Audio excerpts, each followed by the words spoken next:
สบายดีมื้อนี้กาบ่มีหยังมาฝากจะมาพาเพื่อนๆแก้ผลบวกนำการเลยเนาะผลบวกจะเป็นลักษณะเลขส่วนเอามาเริ่มแก้ไปนำกันเลยจาก1ส่วนให้1 2 3 4บวกให้1ส่วนให้2 3 4 5บวกให้1ส่วนให้3 4 5 6เลขตัวนี้มันจะเป็นเลขคูณจำบ่หมายถึงเลขแฟคทอเรียลหรือเลขจำพวกแบบมันโบนั่นนะมันจะเป็นเลขคูณลบให้3คูณให้n ลบ2 n ลบ1คูณ n อันนี้จะเป็นโพธิ nเรามีสูตรคือมีสูตร1ส่วนให้ r b c d เท่าไป1ส่วนให้ d ลบ a 1ส่วนให้ r b c ลบออก1ส่วนให้ b c d เราจะใช้สูตรนี้เพื่อมาคิดไล่หาคำตอบของโจทย์นี้เราก็เท่าไปเลย1ส่วน4ลบ1 c นี่ก็หมายถึงตัวดีตัวนี้มันบอก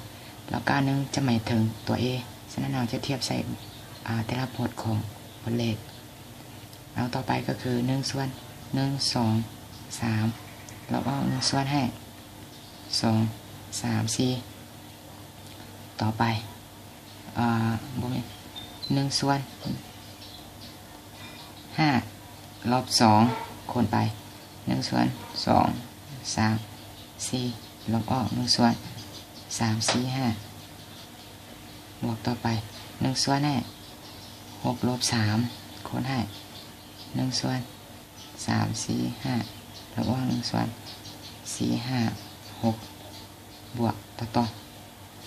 บวกต่อไปจนถึงพจน์ที่พจน์นี้เนาะพจน์สุดท้ายก็คือ1ส่วนให้ n ลบออก n ลบ3เนาะคูณให้1ส่วน n ลบ3คูณ n ลบ2คูณ n ลบ1ลบออก1ส่วนให้ n ลบ2คูณ n ลบ1คูณ n อันนี้จะเป็นพจน์สุดท้าย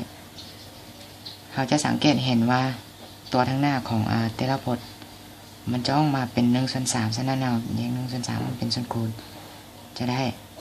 แล้วก็เราจะเขียนแต่ละพจน์อยู่ในวงเล็บออกมาแบบง่ายๆก็คือ1ส่วน3 2 3ลบออก1ส่วน2 3 4บวกออก1ส่วน2 3 4ลบออก1ส่วน3 4 5บวก1ส่วน3 4 5ลบออก1ส่วน4 5 6บวกจนถึงบวกมาฮอดพจน์ที่สุดท้ายก็คือพจน์นี้ก็คือ1ส่วน5 n ลบ3 n ลบ2 n ลบ1ลบออกตัวนี้พจน์สุดท้ายก็คือ n ลบ2 n ลบ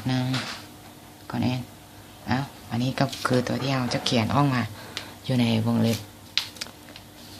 ฉะนั้นเราจะสังเกตเห็นว่ามีค่าบวกและค่าลบคือกันเลยจะมีตัวหารตัวส่วนคือกันฉะนั้นเราจะคัดออกตัวที่คือกันสังเกตยังไงเป็นแล้วก็แต่ละพจน์ของตัวนี้ฉะนั้นเราจะคัดออกไปเลยจนมาถึงหลังจากพจน์ที่1ไปจะเป็นตัวลบเราจะข้าไปหาตัวบวกเกือบพจน์สุดท้ายก็คือก่อนที่จะฮอดพจน์สุดท้ายมันจะมีอีกพจน์หนึ่งต่อหน้านี้คือกันแต่เป็นค่าลบฉะนั้นผลออกมาก็คือ1ส่วน3คูณให้1ส่วน6ก็นี้1คูณ3คูณ2ก็คือ1ส่วน6แม่นบ่แล้วค่าพจน์สุดท้ายเอาจะบ่งค่าของ n เราจะเขียนคือเก่า1ส่วน2 1ส่วน1คูณ n อันนี้เขียนอีกไปรูปแบบ1ส่วน3 คือ n ส่วน2 n ลบ2คูณ n ลบ1คูณ n ลบ6ส่วนไป6คูณ5 n ลบ2 n ลบ1คูณ n อันนี้ก็คือคำตอบที่สุดท้ายเนาะขอบใจหลายๆที่เบิ่งวิธีการแก้ถึงว่าจะบ่ช่วยหลายก็น้อยให้ผู้ที่มักเรียนและแก้เลขคณิตศาสตร์ช่วยกดไลค์กดแชร์ให้ขอบใจหลายๆ